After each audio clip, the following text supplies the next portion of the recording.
Good evening, everyone, and a warm welcome to AVPN's first South Asia Impact Capital Festival. My name is Prachi, and I lead the climate action platform here at AVPN. I will be your MC for this session, and I am delighted to have you all join us today. For those of you who do not know about AVPN, we are a network of funders and resource providers with over 600 members across 32 markets. Our mandate is to move more capital towards impact in Asia by providing social investors like yourselves opportunities to connect with key stakeholders across various sectors and markets, to learn from one another and to find opportunities for action. A few housekeeping announcements before moving to program proper. If you have any questions for the speakers, please, we will be holding a Q&A session at the end. So please type your questions in the Q&A pod, and we will convey these questions to our speakers. Due to time constraints, the speakers may not be able to respond to all your questions, but we will try our best. To download any session resources, please click on the download icon in the agenda page next to the session title. To continue chatting with your speakers and fellow delegates in this session, please make full use of the messaging function or the event feed in the platform. Finally, please note that this session will be recorded and you will be able to access the recording for 3 weeks after the festival. In this 60-minute deep dive session, our panelists will discuss some of the solutions that they have been working on at the nexus of climate and gender. With further deliberation, I would now like to introduce you to our moderator, Niall O'Connor, Director of the Asia region at the Stockholm Environment Institute. Niall, over to you. Okay, good morning, I think for some, good afternoon, and good evening for some others, including myself. It's a pleasure to be here to take part in this webinar on gender responsive investments for effective climate change implementation. Clearly a topic of the day. So it's wonderful for me from SEI to be here with a distinguished panel who I'll introduce you to in a few minutes. But first, I just have a few comments to kind of make on the subject itself. I suppose for me, climate investments, they're obviously essential for developing countries to transition towards sustainability. However, when these investments are blind of pre-existing gender or social inequalities, they can often exacerbate rather than alleviate the vulnerabilities that turn natural hazards into disasters. Maybe a current example of this is when plantations for biofuel productions or carbon offsets or even conservation projects compete with the needs for natural resources that many of the vulnerable communities rely on for their livelihoods, which, unfortunately in the past has led to displacement and increased vulnerabilities. And often we see women are particularly vulnerable in these cases, as their access to financial resources to invest in land or even land rights itself tends to be limited. The example shows how vulnerable communities who have least contributed to climate change are having to endure the worst negative impacts that a gender and social equity blind transition would entail. So we need to transition from that, we need to change. And at SEI, we're working to shift these power imbalances in order to ensure that these transitions and the climate investments that we plan to bring along are just and are fair and are equitable, particularly for those who for far too long have endured marginalization and discrimination. So climate investments have been deeply gendered over the past. Vulnerability is also strongly related to how gender interacts with other social axes of differences such as class, age, religion, and ability, amongst others. So we should be also thinking and planning how intersecting axes of these social differences shape the capacity of climate investments to offer adaptive and hopefully stop maladaptive outcomes. So women's participation in the design of climate-related projects has increased in donor demands, and it's now being forced into projects. However, when these underlying power dynamics are not addressed adequately, this participation can be seen as nominal, leading to very marginalized positive co-benefits. And while nominal participation can be defined as membership and presence by default, I think we must move towards empowered participation, where women have a clear influence over the decisions and where we secure benefits for all when we see climate finance is gender inclusive. It's not just a question of equality, though it's an important one. It's also a question of making better decisions by relying on women's knowledge, and particularly in regard to climate mitigation and adaptation, where we often see those who are least consulted, and yet in many contexts, it's women who often work the land and who have a better understanding of environmental awareness and impacts. And a lot of research is showing this, that women have a better understanding of the environmental impacts and how they can mitigate against this.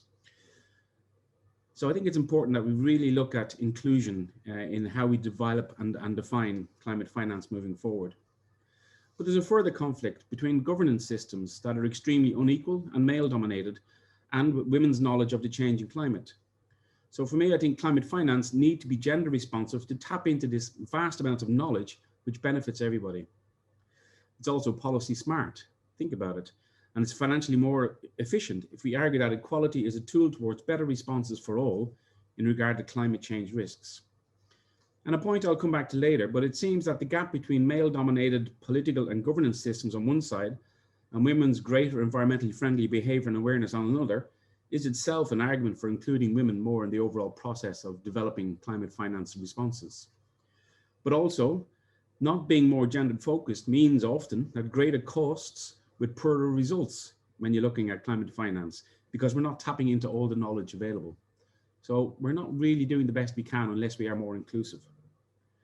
So in SEI, we have many areas that we want to focus on to help this debate, including research on climate itself, looking at adaptation, mitigation, on disaster risk reduction and strategies to be more inclusive, and on climate finance. We've developed a massive open online MOOC for everybody to access free of charge around gender and environment to help build a capacity, I suppose, from the field up, working with key stakeholders to learn more and to address these issues. And we've developed the Climate Finance Initiative, which is preparing for inclusive green finance ecosystems to help scale up international private sector investment. And I think that links in very nicely with a lot of the work that we can hear about later today. And I think finally, we're also supporting the Asia Pacific Adaptation Network and the upcoming Adaptation Forum in March, looking on inclusive resilience, looking at ways to ensure inclusive debates and solutions to climate and to climate change. And that's through a variety of different approaches, whether it's governance, planning, climate science, technologies, and particularly finance and investments. So a lot of things that we're doing that link into some of the key discussions we're going to have here tonight. But for me, it's not about what SEI is doing, it's more about what our key panelists are doing. So I'd like to just briefly introduce the key panelists, and then we'll have a number of questions and hopefully hear their expertise and get excited about what they're doing. So first of all, I'd like to introduce Richie Ahuja. Good morning. I believe it's 5 a.m. where you are. Thank you for getting up this early. But Richie is the Senior Director of Global Climate at the Environment Defence Fund and believes that supporting India's shift to a prosperous economy that follows a low carbon trajectory will unlock innovative and durable solutions to development challenges of today while reducing emissions into the future.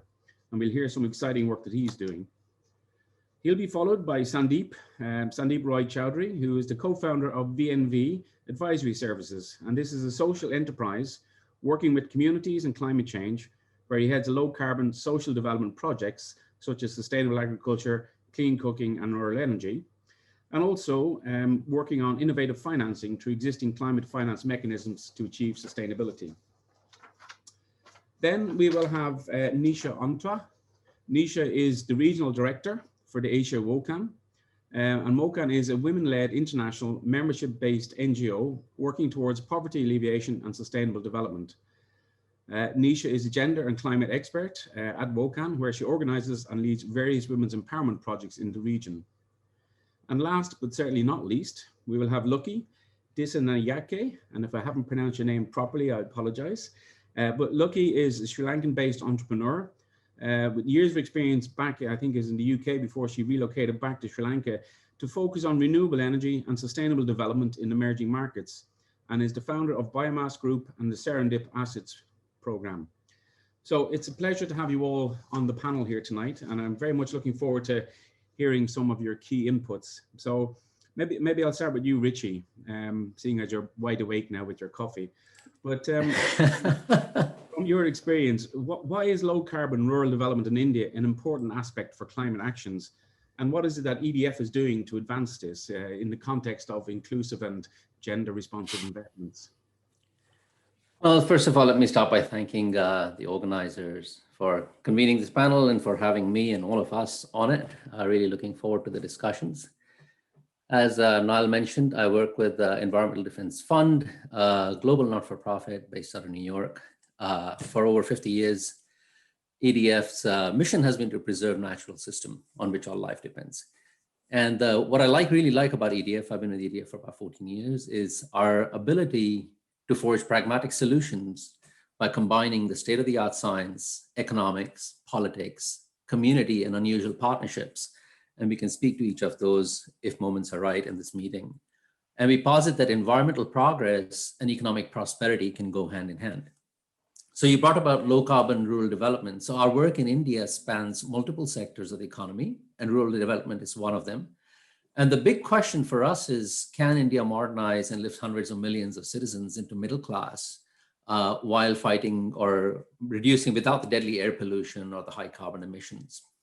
And here we say that rural India, with its 150 million households, or what I call aspiring India, offers a singular opportunity for the coming decade as communities make choices on how we grow food, the electrons we consume, how we cook, what consumption patterns we have. So what are these low carbon choices and how do we enable them? So as far as I'm concerned, and I think all of us are as well, the telos for the country is development. While I work on climate, everything has to be under development. That's where the country wants to go. And development being broadly defined is livelihood, is gender, it's inclusion, equity, health, environment. So what we've been testing is how a well-targeted or a well-designed and implemented climate intervention, in this case, for example, clean cooking, can lead to these kind of development outcomes at the individual rural household level, but these are all sort of issues of national interest as well. So let me take 1 minute and then park it back to you. As an example, we're working on clean cooking program, which reaches about 250,000 households in the country. We harness the power of partnerships. We work with a network of partners called the Fair Climate Network, a pan-India network of NGOs, to create this room for testing at scale a clean cooking biogas program through the member partners. The focus is on strong women participation and ownership, actually, and on real transparent implementation. So the monitoring, reporting, verification. What we've done is we facilitate carbon financing to pay for these funds. So when we talk about climate investments and gender, you design for these things. So if you've flown Indigo Indigo Airlines in the last few years, when you pay the 100 rupees to offset your travel pollution, that 100 rupees actually flows to as capital expenditure at the ground level to build these biogas units. And what happens? You measure rigorously the outcomes, but the fun part for us and for this meeting, I think, is that because you design for it, jobs are created.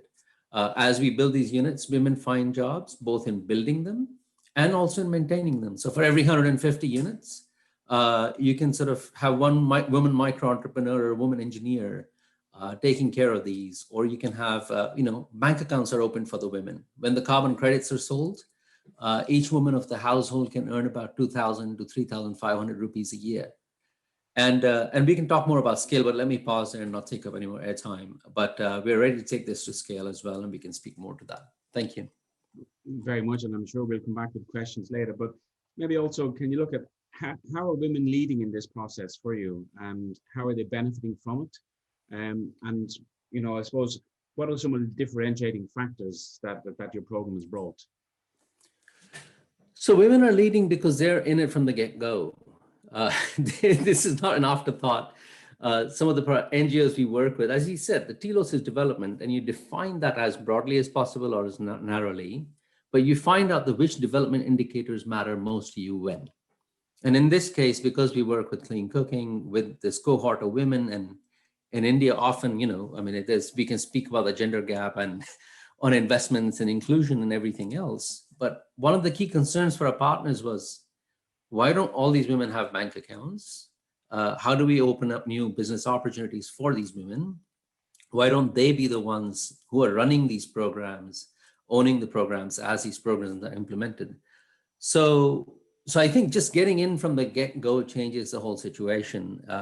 It's not for an outsider to go in and say, open a bank account. They decide that the youngest woman in the household, who actually generally is the one who works in the kitchen, is the one who gets that bank account and is paid for the ecosystem service of reducing emissions. So which generates income, which also then generates a whole bunch of other stuff. They decide what they want to do with the money. Does it go into an education fund? Does it go into a small business fund? How do they work with each other? So allowing all that to happen and to watch it happen is probably one of the best things about this program. Okay, thank you for that. I'm sure we'll come back with more questions, but maybe it's a chance to move on to Sandeep's kind of work. And within VNV, what is it that you're doing to, I suppose, promote the rights and livelihoods of women in rural India? Yeah, thanks, Niall.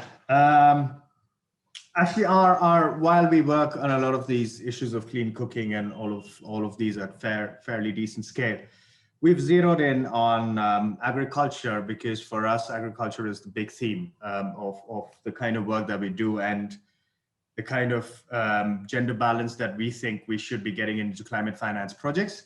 So we basically, apart from all the other things that we do within climate space, and like Richie said, not just in India, the entire region of South Asia, it has to be development focused, because that's the end goal to a large part of this project. While climate is on one hand, there are communities that are vulnerable to climate who need a lot more support, and while policy can look at the climate change side of things, while we mitigate or adapt, we have to take these other development issues with us. So yeah, with that in mind, basically we have this program called Women Are Farmers Too, because it sometimes gets lost in translation, because the image of a farmer that we have in our heads in countries like India, Bangladesh, is of that man wearing a turban or something of that sort. But most of the times, 80% of the times, it's a woman of the household who's farming the land, and who does not really have any land title, does not have, like Richie mentioned, any financial inclusion mechanism like a bank account or anything of that sort, and no form of labor rights, human rights, you name it. No government scheme that we have in the country is targeted towards the women, because 80% of the land is not held by them. So things like we have various agriculture subsidies and so on and so forth goes directly to the men of the household while the women are doing the work. So a lot of our work is basically trying to address that gap and trying to see how we could make them more inclusive into the programs, have more,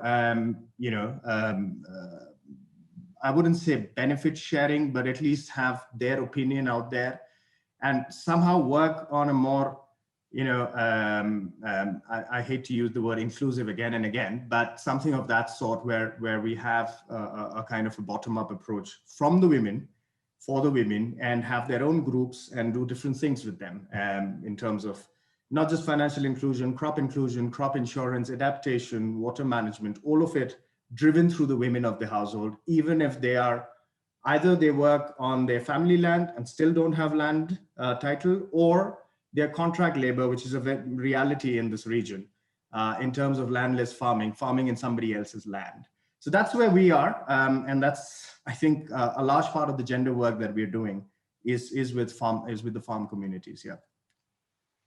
Okay, and maybe I'd ask the same question then, given that you're working on, I won't say similar examples, but very close. But within the program, where are women taking the leadership element of this, and how is it influencing, I suppose, others in the community to want to follow? How are they inspiring others to follow, and how has this been accepted within the community from the traditional male farmers? Yeah, well, that's a good question, because it's an age-old gender bias that we don't need to get into. It's something that's probably established, and it takes time for that to kind of change. But it does come from, and I know it's often used, the economic empowerment thing, but once that is in place, there are people who will follow, because there are some who lead by example. There are amazing leadership stories at the self-help group level. I think all of us who work in this domain have those stories, and they become the beacon of sorts for the others to follow. And that is something that is inherently there in most programs, but you have to showcase success. The idea is that you don't muck around without guaranteeing success for a program like that, because you would leave a very long-lasting problem if you do not kind of go in with the correct kind of methodology, do your research, get into the project, because if you get it wrong, you've got it wrong for probably 2 generations after that, and that's a problem. And that's where some of the programs are problematic.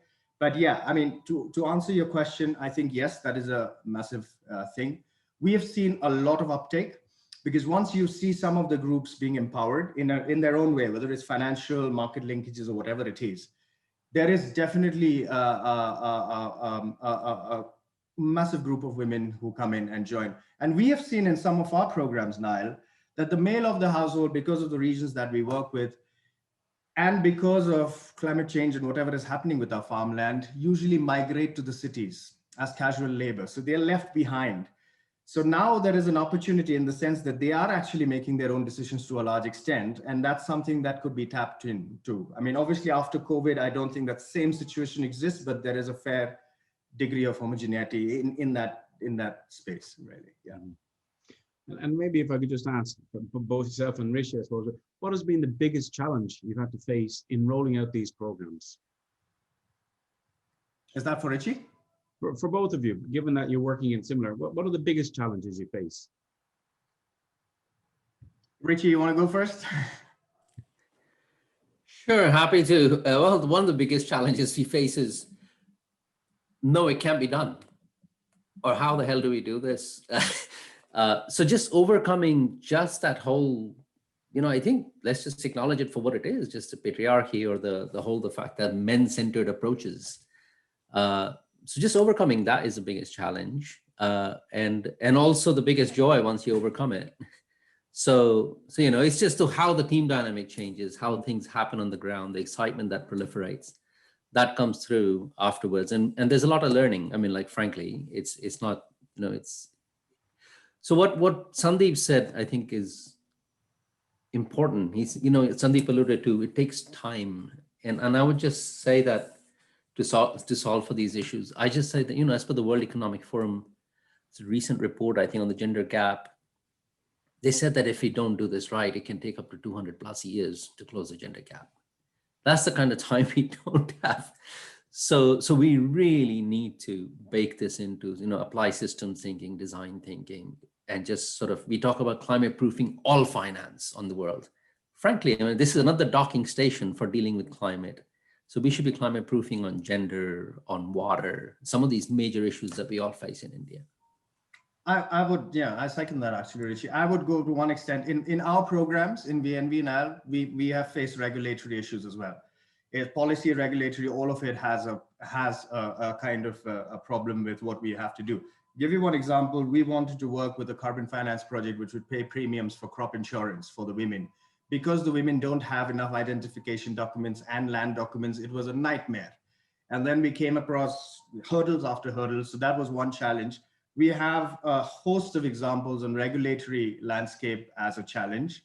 So I would add that to the behavioral part, which is a bigger challenge, of course. But then there is the challenge that even if you want to go to scale, there are certain things that you need to take care of. And that's something that, on these kind of gender programs is always a massive challenge now. Yeah. Thanks a million for that. Really appreciate these responses. And I hope people listening in start to think of maybe some questions you want to challenge on and learn more about as you move forward. But I'd like to move on to Anisha now. And with WOCAN, I know you've developed this W+ program. So maybe like to hear a little bit more about how this program can be applied for the likes of these carbon style projects and how you're kind of working to ensure that there's more inclusiveness for women in the development of these projects, not just as participants in developing them. So over to you. Yeah, thanks, Niall. I mean, I think it's exciting, really exciting to hear Richie and Sandeep talk about these carbon projects and also directly benefiting women. Because, in WOCAN, we've been talking about, feminization of agriculture and women as farmers, those kind of issues in our space of, INGO, NGO spaces. We've been talking about this and, in the policy level as well. And I think what Richie mentioned about this unusual partnerships, right? So I'm really happy, to be in this AVPN discussions where we're talking with these investors and carbon project developers about issue of gender and, women farmers and things like that. That is exciting for us. So the reason that we created the W+ standard as a women's organization was basically we were very much aware of these issues, and we were also aware of the clean cook stoves and other technologies that were helping women, and of course in the household level and of course in the community level as well, in both ways, right? Like preserving and protecting the environment and managing the environment issues, and also working on women's economic empowerment. But what was happening was that there was a lot of these stories becoming anecdotes or case studies, and then we were like, okay, we cannot just let these things to be just a story. We need proper measurements. We need accountability. like if a company comes in and carbon project comes in and invests in a, in a village, and then they say like, oh, we are working on women's empowerment, similar to like, what Sandeep said, like, we have to be very careful because it's a generational thing that we're affecting. We want to make sure that whatever they're doing in terms of women's empowerment is measurable and it's quantifiable. That's why we came up with the AA+ standard, which is basically a certification label for women's economic empowerment. So the idea is that, so if you have a project where you are supporting women to, for, economic empowerment, so like we have 6 domains, we've come up with 6 domains on that. So for example, if your technology is supporting on reducing the amount of time that a woman is using in, care work, so cooking or cleaning and other things, you can apply the AA+ standard, right? So you can do it in income and assets. So if you are working where the women are actually earning income because of your project, you can apply the standard as well.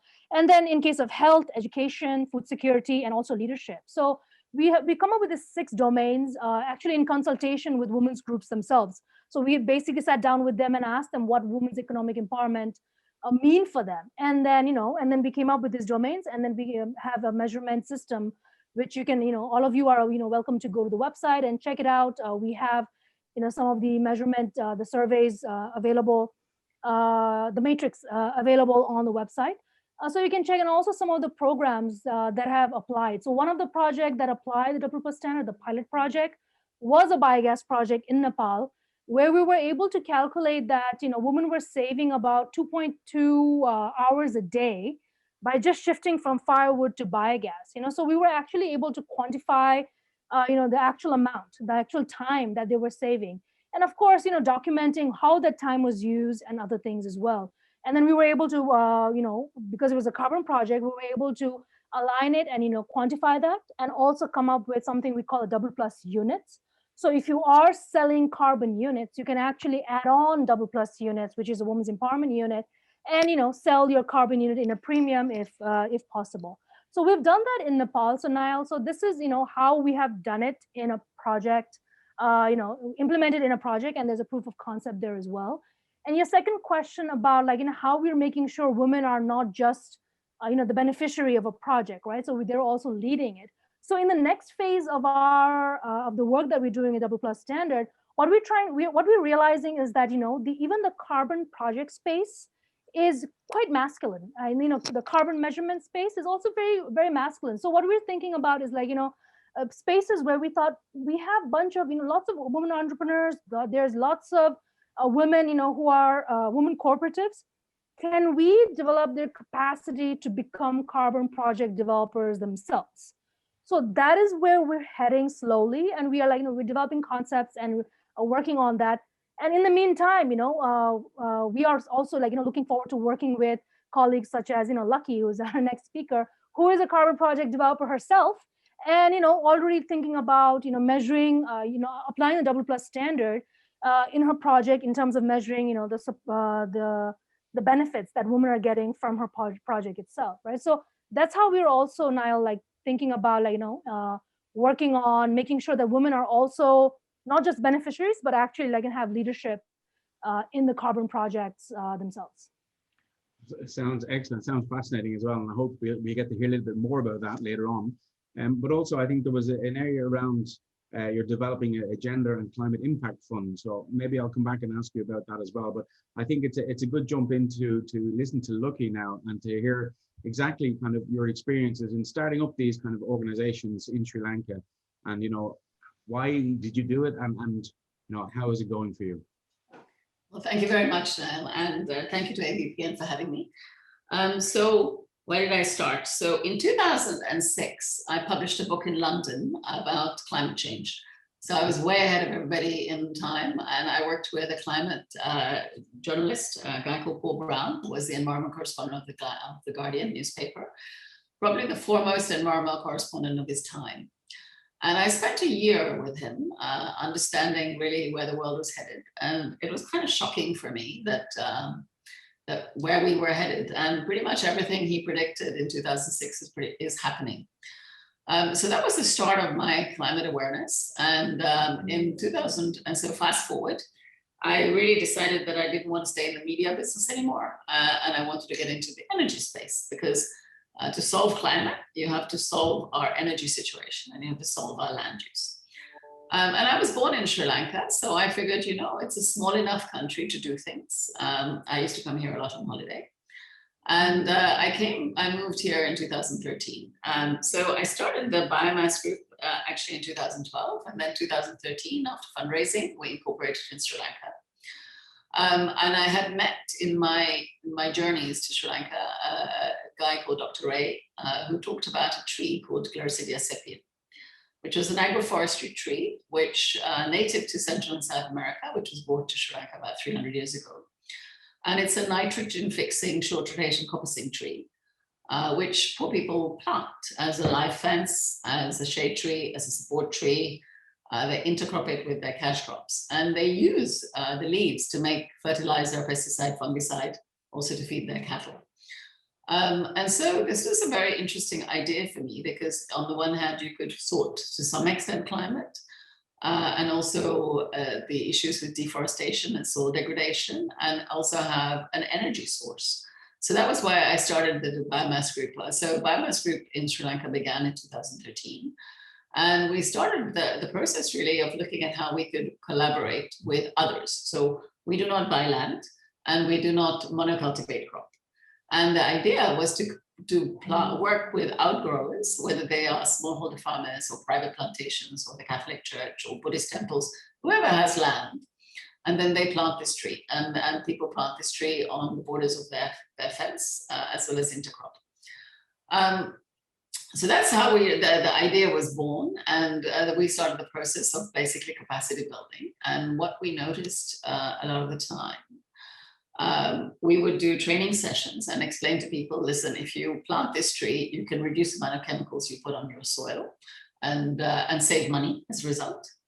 And a lot of the time, it was the woman of the household who attended the session and who actually implemented what she was being taught.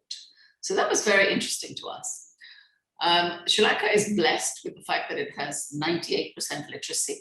So when you're speaking to somebody, they understand things. You can give them something to read, the menu of how they can make fertilizer, pesticide, etc. And that helped facilitate the idea of this tree, Gliricidia, for an energy source. Anyway, we started looking at how this tree can also become a carbon sink, because you cut the branches, which go back every year, but the main tree is a carbon sink. And last year, I decided that really just confining ourselves to where we could just harvest branches, which was a small geographic area where industry is based, and we sell branches for industry to use as a replacement for their furnace oil. That it was actually much more sensible to go island-wide. And that's why I set up Serendip Assets, and I incorporated it last November. And the idea here is really to look at how we can encourage planting of Gliricidia across the island, and to work with everybody primarily in plantations, in the tea sector and also in the coconut sector, because here you can really achieve scale. And then there also what we learned is that actually the majority of women who pluck tea leaves are women. And so there's a heavy reliance on the females in this country for that as well. And when we started talking to the plantation companies, they have Sri Lankan teas, the wages in Sri Lanka that they pay is very high compared to Kenya and others. So plantation companies are interested in registering for carbon. And as Nisha said, we will be the first company to bring a W+ project on the Vera BCS CCBS standard in the world. And so I'm very excited about that. And Serendip Assets is actually not only developing this project, but a couple of other projects to do with carbon and planting trees, because Sri Lanka is blessed with an enormous amount of natural tree coverage. And it's a question of how we can utilize that to bring some value to the world market. And that's about it really from my side. Well, it's fascinating to hear this. And being an agroforester myself, I think it's amazing to see how a Gliricidia tree can be so multi-purpose use and so beneficial to so many. So great to see that happening. But I suppose, could you also kind of talk maybe what are your greatest challenges in trying to bring about kind of gender responsive investments in these areas? Because you're working with, you know, as you say, mainly women farmers and tea plantations and others. What are the key challenges? And maybe with those challenges, what are the key kind of advice you'd give to others trying to venture into this way as well? Well, first of all, the key challenge was to get everybody to trust you, because people have been, you know, most of the people, when you go along and tell them, look, there is such and such an idea, there is inherent, you know, what is the agenda here for me or my company versus for them. And trust is something that takes time to build. So that was the key challenge we had to overcome. But once they actually understood that we had their interests at heart, and this was actually long-term, and we were thinking long-term, it became easy. The other thing to bear in mind is in Sri Lanka, as a result of the complete misuse of fertilizer, pesticides, and fungicides, we have a lot of people infected by chronic kidney diseases. So 400,000 people are infected by CKD in Sri Lanka, and about 56,000 people have died of CKD. And if you think about what we do, you know, government provides a subsidy, people utilize all of these agrochemicals, they put far too much on the soil, the excess goes into the water table, they drink that water, and then they end up poisoning themselves. So our key message when we were talking to people was, look, this is a mechanism for you not to poison your children. And it was very, very interesting to us that the women are the people who took this up. In Sri Lanka, you have the paddy farm, which is done by the man, and the home garden. Sri Lanka is very famous for its home gardens, is really looked after by the woman. So her whole agenda was, if she planted this tree, she could actually reduce the chemical usage in her land parcel. And that's how it all came about. So I think the key challenge we faced as a business was establishing that trust with a farmer, with a farm lady in the household as well. Okay, well, thank you for that. Trust, yeah, it's certainly an important issue. I think I'm also just trying to check if you have some questions from the listeners. Please, if you want to put it onto the main chat box, we can then answer some of those questions directly. But I'll start with one question that has come in, and I'll open it up to the panel. But if we can keep our responses relatively short, a minute or two, so we can ask a few questions, but also just draw out ideas from yourselves. But one of the questions here is, could you share some examples of how your work has addressed specific problems for women and marginalized groups at the intersection of gender-sensitive climate action? So, you know, what specific problems has it addressed? And that's open to the floor, whoever is brave enough to go first. I'd probably be the brave one first up. I did see Lucky going there as well. I think one of the issues that we faced, and I think that's broadening the discussion just from carbon finance to climate finance in general. I think the big issue was the inclusivity within climate finance programs of women. And I think that's the biggest issue that we are all trying to somehow work with. And for that specifically, as I mentioned during my introduction speech, piece as well, was the element that adaptation for women, because we are in a situation of climate adaptation where women are more vulnerable than the men, and that's a fact. And how do you get financial inclusivity within these adaptation programs is a very, very big necessity. And what we have managed to do is try and work around at the policy level as well, because climate finance does not come only from the private sector, it comes from various sources and bilaterals and so on and so forth, is to channelize within a particular area that these are the kind of framework that you have to work with. And we've managed to make a collective of that. That's administration, different policymakers all put together into one area as a showcase of how different forms of climate finance, whether it be credit access or whether it be carbon finance or whether it be just donor-based finance, they all have a common purpose of working with the women's self-help groups that are created. And somehow all of that money is channeled through these groups for the women, by the women, and they decide what to do with that. So that's one of the examples that we had in one of our programs, and I'll probably let the rest of the panel follow. Thank you. Thank you.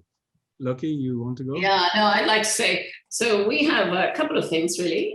First of all, women in Sri Lanka, about 73% of unemployment amongst women in the villages, well, across the country. And by actually working with a woman, you have an opportunity for them to actually earn some money. So it's quite interesting in biomass group, the people who cut the branches and sometimes bring it to us is the woman of the household. She's organized tractor, whatever, and brings raw material to us.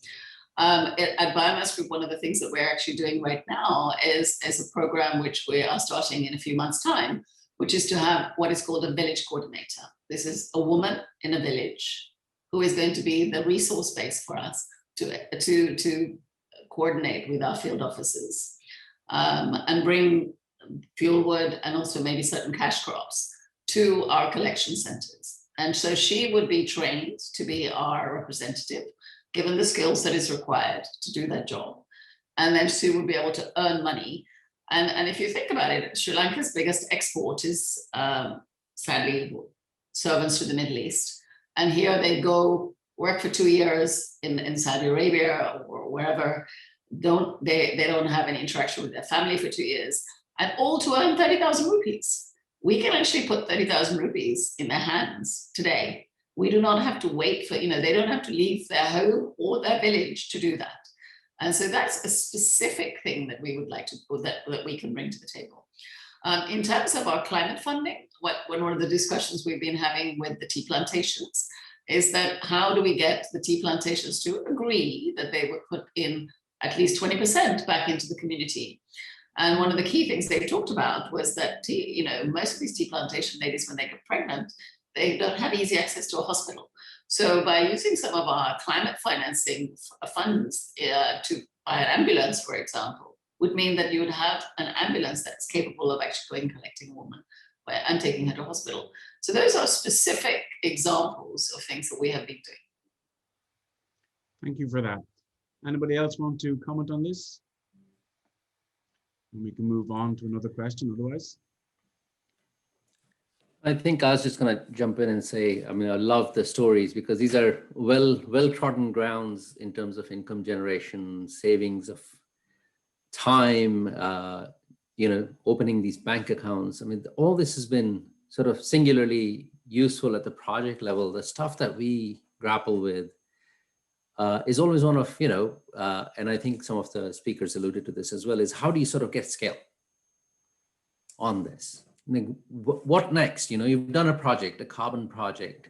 How do I get India to sort of reorient itself, or Indian budgets to reorient themselves, or the investment community to reorient itself? So I think that's where sort of we're leading towards, and I'm happy to talk to it. But yeah, exactly that. If you sort of get these jobs going, if you start quantifying the jobs as Nisha has been, as Lucky has been, I think I would encourage the panel to start making that case. So, for us, we think about like, if you do 10 million biogas units, how many jobs does it create? It creates 400,000 indirect jobs across the country. It creates 250,000 women entrepreneur jobs. What kind of money does it save the government on a foreign exchange? Just in terms of fertilizer savings, the slurry or the stuff that you're doing, Lucky, with the leaves, right? For us, our calculations are just the biogas units in 10 million households saves 25 million tons of urea imports for the country, which is in $1 billion plus savings. So I think making those cases and getting the government to sort of harmonize with you all to make this big change would be something that I'd love to see. Actually, so we're in the same space. We're sort of asking NDDB, sort of is the world's largest cooperatives, right? Yeah. To take out this program. So we're in the process of signing an MOU. They've announced 100 clusters around the country. This conference has investors there. So if people want to participate and take up clusters, I would more than welcome an offline conversation. Thank you for that. Lucky, you wanted to come back quickly?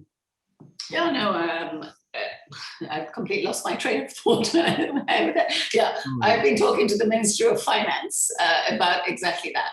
Sri Lanka spends 40 billion rupees per year on fertilizer subsidies.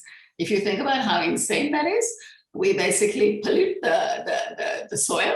And then when people get sick, we have to take them to hospital because we have free healthcare, free education in Sri Lanka. So, the government gets hammered on both fronts. So this is a byproduct of what we do, which is to encourage people to actually not use as much chemical fertilizer and go organic. So yes, I think how you drive scale I think the beginning of that is to actually engage with this woman coordinator, produce one woman in every village. And we're planning to work with 1,000 women in 1,000 villages. That's our target.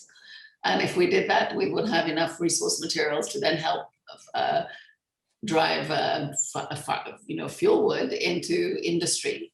And that those trees can be registered for carbon. I mean, biomass supplies will become one of the aggregators on the carbon project that we're doing with Rokan. So it's a question of really how you scale it, but you have to start somewhere and then actually learn from doing those mistakes and then scale it up. And the scaling also has to be done where the biggest issue we always have is how to find finance. So if anybody's out there who's interested in what I'm doing, please come and talk to me. This is part of the objective of today. Hopefully there's a lot of people listening in, so we'll do that. And maybe I can go back to Nisha then. I was going to ask you the question earlier about the Gender and Climate Impact Fund that Woken is working on. Maybe that's something that could help also looking. What is that and what are you trying to achieve?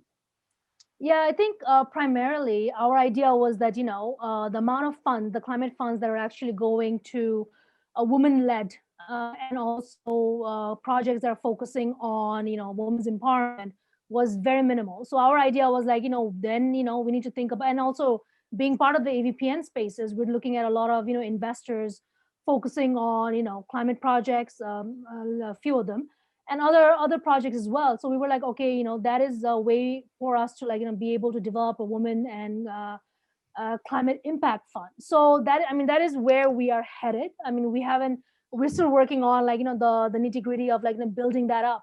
But our idea was that to be able to okay, we need to figure out a way in order to quantify the impacts, and Double Plus Standard is a way of doing that. And use that as a tool to basically have this accountability mechanism for the fund itself. So that was our idea, and slowly move towards building a woman and climate impact fund, and that is our end goal. But ultimately, I think what just kind of going back to the previous question, how does any of these and I think you also put in a second question about how do we value the contribution of gender work. So I think we always feel because we've been working in this space for such a long time, everybody feels like, oh, how do we quantify benefits to women? Of course, if there is increase in income and time saved, then we can calculate it easily, But what we have learned from our development of Double Plus Standard is that we can actually measure a lot of things. We can measure leadership. So we do have, a measurement system on measuring leadership. So if your project is somehow, supporting women's leadership, we can measure that as well. I mean, there's we do a lot of literature review, and there's a lot of, literature behind this whole idea of, how do we measure leadership, and also, measuring food security, things of that nature. So, and of course, they all link up to, if the companies are looking at linking all of these measurements and impacts into SDG goals, then that is also a possibility, right? To be able to do that. So in that sense, I think, we might have this misconception of some of the gendered impacts are hard to measure, but what we're trying to kind of break that up and be like, no, actually, there are ways. I mean, it is difficult, but not impossible, and we can measure it, we can quantify it. And then I think what Richie and Lucky was talking about is that once we quantify all of these benefits and impacts, then the scaling becomes a possibility. Then like, oh yes, there is this massive impact that we're having and quantifying. So I think that's the way forward, and that's what we're hoping to achieve with the standard as well. Thank you very much. Look forward to hearing more and learning more about that in the future. I'll open another question then for everybody, just to talk about what may be perceived as the gap between male-dominated political and governance systems on one side, and then women's greater environmental awareness and their better behavior towards the environment on the other. Is this in itself an argument to include women in the process for developing, better climate finance products? But do people feel that's a fair statement, or what would you say about that? I think it's a true statement. True statement, yes. And how would you go about changing it?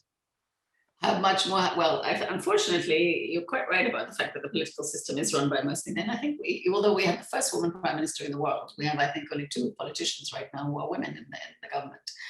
And unfortunately, they don't think that long term. So you have this immediate response to some kind of issue that comes up. I think women actually tend to think longer because when they have children, they start to plan better. And I think if we were to have more women having inputs into the decision making that is done, and also grassroots level kind of decisions rather than top down, I think that would be an improvement, to be honest. Okay, thank you. Anybody else want to pick up on that? I was just going to add to Lucky's comment here was that for India, what's interesting to me is that on political empowerment, women sit pretty okay at the panchayat level. So India ranks 15th, I think, out of the 144 countries for women's political empowerment. So I find that pretty interesting. And that's kind of a lever that we've harnessed. So on financial inclusion, we are way down at the bottom of the barrel, but on empowerment, we are high. So how do you harness where the strength is to get the rest happening? So that's kind of how we've tried to structure these programs. Okay. Sandeep, do you have a comment? No, nothing much to add to that. I think it's true. I think it's an interesting thing, but it's so true, and I think that's something that we're all dealing with. So I mean, I would. This is an argument. I actually agree with this comment 100%. Yeah, leave it at that. Nisha. Yeah, I mean, it's being in this space and working in this space for a while, and these kind of statements also kind of like it's a bit of a polarizing statement as well, right? Saying that and I mean, in some of the contexts, yes, it is true, but because we always kind of argue that because women have been more responsible for the care economy and also maintenance of of the environment because of the gendered roles.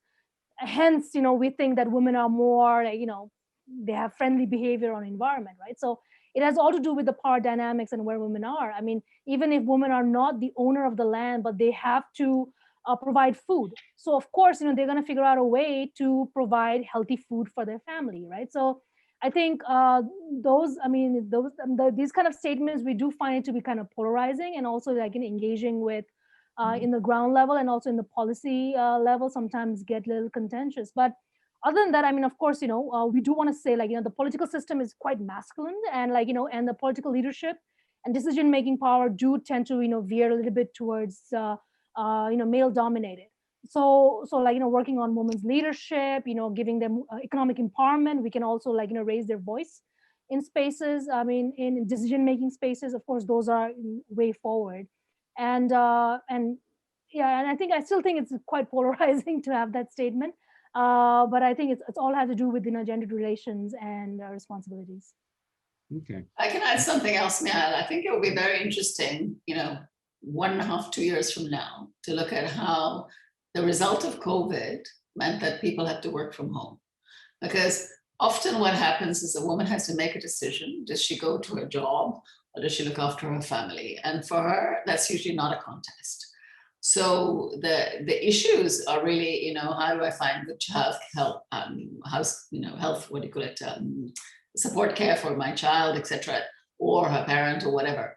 But with working from home, it will be very interesting to see if that situation can change a lot, because you're not having to travel and you're not having to go X hours of the day in transport. So let's see.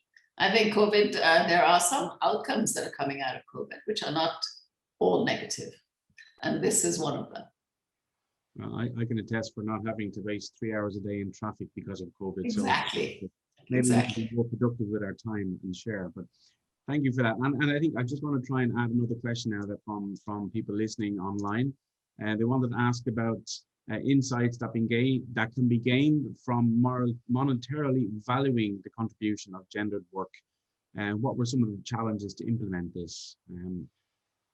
Can we put a value on it? Can we use that value, maybe as was mentioned, I think by Rishi, about making the case? It's not just about fertilizer, it's about the value that women can add monetarily to society. How do you feel about that statement? Who wants to answer? Well, let me have a go. 73% of Sri Lanka currently is women. Unemployment is 73% among women. So if you can bring at least a percentage of that into the labor force, because they are earning a living and having some dignity in how they earn that living, then you also have empowerment. and in the women workforce. So I think that is something I think that can be achieved. Thank you. Anybody else? I'm putting anyone. Munch. yeah. Sorry, Nisha, go for it. Okay. No, I think this whole idea of valuing the contribution of work, that like I said, with there are many ways and methods to quantify and value. And then we always say, the reason that we are like focusing on more measurement is we say if it's not measured, it's not valued, right? So we can talk about in many ways. So it's just like having saying okay, 100 women benefited from my project, or saying 100 women were able to save this amount of time. It just provides a lot more accountability. And again, going back to the discussion of scaling, right? So when we have that kind of numbers, it's just a good argument to be able to, okay, this is how we need to scale up, and this is where we can find value for money as well. And again, the other thing is similar to what Lucky was saying, if you're spending so much money on fertilizer, you're losing so much money here, right? So that gives us an example. But you're right. It is sometimes we are in spaces where valuing a women's empowerment has been a challenge in places where what would you say? 1 hour saved by a woman by using biogas, are you going to value her 1 hour for $1, or we should say each dollar, at least it should be $5, so how do you value that? Mm-hmm. So that is more like a research and intellectual question, and also maybe it's a more market driven question as well. But that we do come into those issues. But I think on the whole, when we kind of quantify and value, it just makes it a better case for investment specifically. Thank you. And Rishi, you were biting at the bit there a little bit. Oh no, yes to everything that Nisha said and what Lucky said. In the end, just that example of Nisha's, it made me smile was, how do you value that 1 hour? That 1 hour, that's free time. If she wants to spend time being creative or just relaxing, there's real value in it. So I think that's the stuff that we struggle with. But yeah, measure everything and make that case. So, the employment generation, the income generation, all that stuff really matters. Okay. I'd like to kind of come back to just a quick point, Niall. Sorry, go ahead. Sentence. We need to make people value this value. Somewhere we are, valuing it and leaving it there. And that's where I think there is a challenge. We need to go one step ahead and tell people why they should value this value. And then we get into how much should you value this value, if that even made sense. So that's something that's just, I think that's a challenge. We can measure all we want, and we've seen that in climate markets before. We can measure all we want. Do people value it enough? And that's something that's a knowledge gap that institutes like yours and others need to kind of address at a larger scale, at the policy level, at the corporate level, to make people understand the value of this and not put a number on it, but at least value it. I've used too much of the value word here. So I'll leave it at that, sorry. So we need to understand the value of the value of the value. Let's make sure we try and simplify this a little bit so that we can get people behind it. But I was just thinking, if we come back to the issue around scalability, I think it was Lucky that mentioned the point of one woman in every village. You can actually then start to build from that and progress from one community to another. From anybody's perspective, what are the key things beyond one woman in every village? We should have maybe 10, but what are the key things that from your experiences of working can bring about scalability? Are there kind of key processes you'd put in place, key stakeholders you'd engage in the program? How do we actually make it, scalable so that we can benefit many, many more people? I'm just curious to see how we do that. If I could go, Niall. Please, Sandeep. I think scalability comes from success, and you need to build on the success and not stop at pilots. I think a lot of the work that has been going on in the climate space, and I've been here for a decade and a half, I've seen that it stops in one pilot, two pilots, reinventing the wheel again and again. Cash in on that one success because you can scale. We started one of our clean cooking programs in Bangladesh with about 10,000 households. Now it's about 3.5 million. Where did that come from?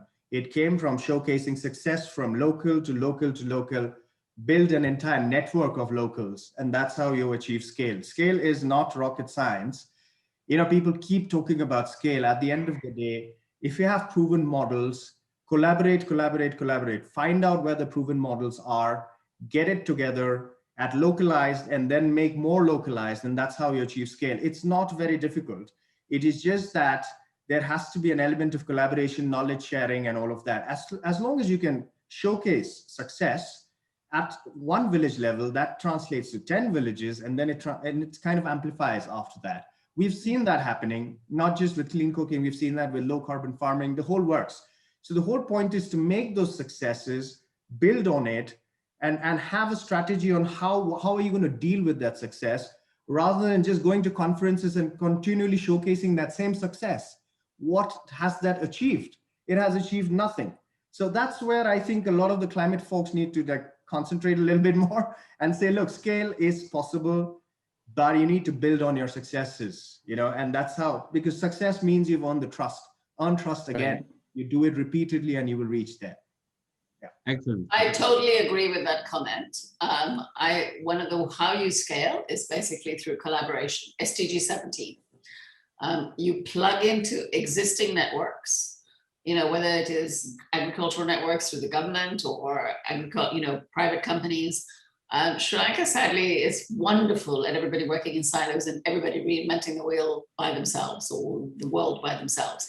And if you can just bridge that and actually have a look at how you can collaborate, so somebody brings their set of strength, their resources, their whatever to the table, then you can achieve scale. So totally agree with you. I think we have to, sorry, Rishi. Add one quick comment. I mean, make the business case, have the partnerships, but you're corralling private sector investments, all great, but also let's just also remember that often the government is the biggest spender on some of these things. How do you reorient government investments? How do you get government engaged is equally important.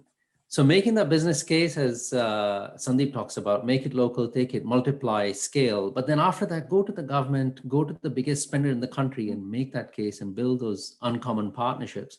So we're piggybacking, for example, on National Dairy Development Board, which works with 17 million households across the country. But it's the government sort of trying to back that.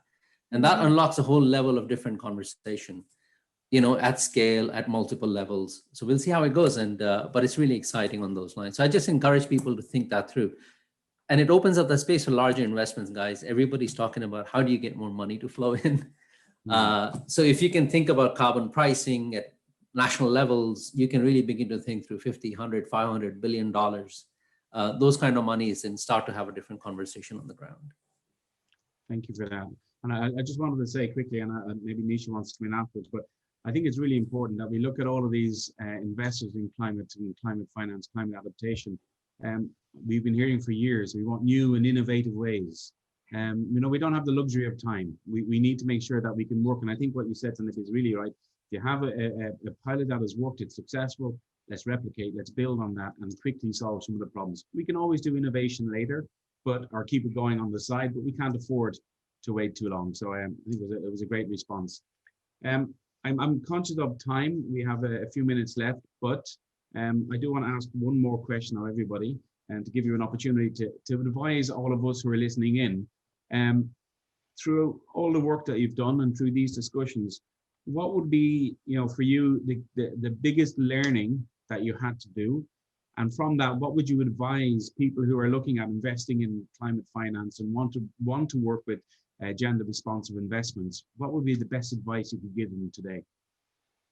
And we go through everybody. So I'll start with Nisha, because it's your turn. All right, throwing me out there. I think the biggest learning for me, coming from an INGO and working with women's groups and others, is that I'm kind of leaning with points from Lucky and also Richie, unusual partnership and and existing networks and others. There's a very few women-led organization that actually engaged with investors, to be honest, with our philanthropic investors, or even come into this conversation. So that has been our biggest learning, is that we just haven't, we need to look at the innovation can come in terms of the partnerships. And I think that has been my biggest learning so far. And then, and then the other very specific learning for me personally, and I think for all, maybe if we have INGO folks is that some of the terms that we use are not universal. So like when we're talking about sustainability, we think everybody is talking about the same thing. And then when we're talking with the company, they're just looking at the sustainability of their company rather than sustainability of environment. So, those have been some of the interesting learning for me, Niall. Thanks. Thank you for that. I'll move on to Sandeep.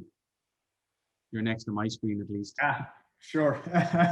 No, I think biggest learning for me is I think we've zeroed down on partnerships. I think I would stick with that. I think partnerships are really important. Sharing best cases, not being cagey about what you've learned. I think that's a massive lesson for South Asia. There are things that have worked in certain countries which could do beautifully well in some other countries. We at VNV, because we work in all the countries, we can kind of replicate it, but we are a small cog in the wheel. But imagine if policy level people also think on the same lines. Climate is a regional thing. What afflicts Bangladesh to a large extent afflicts India. What afflicts the Himalayas in India and Pakistan probably afflicts Nepal as well. There are regional cooperation and regional research that could feed in. And that's not happening, sadly. And the gender piece is also, we have very similar gender issues. We need to look at it, we can possibly look at it collectively as well. So for me, it's partnerships again, learnings, case studies, the whole works, put it all together. Let's not wait for the next big thing, like you said, very rightly, but not work in silos, because we tend to continually do that. And that's detrimental, because we're running out of time. We don't have time. Forget about climate, gender as well. We do not have time. So the fact remains that you act quickly, learn from each other, get regional focus going. I love the fact that this Impact Festival is called South Asia Impact Festival, because a lot of our problems are very common to all of us. What Lucky speaks of Sri Lanka and Nisha from Kathmandu is very, very a real thing in New Delhi and Bangalore as well. So that's where I would think the learning comes from. And that's where I would leave the learning part there. Thanks, Niall. Thank you for that. I'll move on to Lucky, noting that we don't have as much time. Climate change. I've learned about climate, and I've learned about energy, and I've learned about working in Sri Lanka. And then we've made endless mistakes. And the problem thing is to actually survive your mistakes. So that's the key learning that we've done. And really, I think the biggest learning I've had is to try and find investors that share your values so that you can actually stay with where you want to go to. And that's not so easy, because unfortunately, people come to the table with different agendas. So those have been my learnings. Thank you. And Rishi, we'll finish with you. Well, I've learned a lot in this session, so thank you, first of all, to everybody. So look, yes to everything what folks are saying, partnerships, I think making the business case, all these points are valid, totally spot on. For me, one of the big things has always been, well, two pieces. One is just apply this into the design, just apply systems thinking, design thinking, don't bake it in as an afterthought. So that's one. And then two, think scale. So, bake that into the beginning as well. Like, how am I going to get to that transformation that I seek? What is it going to take? How do we sort of get our partnerships to work cohesively to get to those outcomes? How do we build that business case? And sort of baking that in early on really sort of keeps you focused on the North Star of sort of the large level transformation. Okay. Thank you indeed, Rishi, for that. And thank you everybody for all of your kind of fascinating insights today. And I know as much as we're under pressure from time and all of this work, I'd love to have a bit more time to explore more of the ideas and discussions here, but we can't. And I kind of used up some of my end up closing time as well, deliberately to give more voice to you guys, because I think there's a lot of incredible work going on there. And I hope that we can continue to debate. Please, for everybody listening in online, this isn't over. You can connect with all of the participants here, all the speakers, whenever you feel like it. And I'm sure you have their contact details. And we can keep this debate going, because there's a lot to be done. There's not a lot of time to do it. And we need to really focus on, as many have said, collaboration, building on the successes and making it happen. But I did want to finish on 2 points that were made. And I think by Rishi and Lucky earlier, when we talked about the biggest challenge, and you were saying from people that you were working with in the field, they said, no, it can't be done. We're hearing today that it can be done, and that it can be done very successfully. And I think that's a fantastic lesson for us all, is that we have to avoid those kind of initial barriers that people put up for themselves, and that the system has generated that we have this attitude we cannot do it. But clearly all of you have shown that it can be done, and so I really appreciate that. And also, I think the area, I think, Lucky, you mentioned about trust. It takes time to build trust. It takes time to build that partnership and the collaborations we're talking about. And we need to invest that time as well. It's not about just finishing your pilot and getting on to your next program. It's about sustaining these efforts over time, building trust, so that hopefully that can help influence policy at the scale that we're looking at here as well. So I think they're my key learnings from many of the discussions here. But been a privilege to listen to you guys, and good to hear a lot about your stories over the last week as we chatted, and I certainly look forward to doing more so in the future. So thank you very much from me, and I'll hand it back over to Prachi. Thank you. Thanks, everybody. Thank you everybody for such an enriching discussion. We could have gone on, I know that. We have now come to the end of the day one of Climate Week. The sessions have been made possible with the kind support of our festival partners, Bill and Melinda Gates Foundation, Sesame Workshop India, the Rockefeller Foundation, COVID Action Collab, VNV Services, Advisory Services, I beg your pardon, the British Asian Trust, VPP India CSR Foundation, Catalyst Management Services, and Satwa. To continue chatting with our speakers and fellow delegates in this session, please make full use of the messaging and meeting function of our festival platform. Do share in your highlights of this session by using hashtag AVPN South Asia 2021 and social impact. Please join us for day 2 of Climate Week at the SAICF on 18th of February at 4 p.m. IST. Hope you have a great evening. Good night. Good night. Take care, everyone. Good night. Thank you.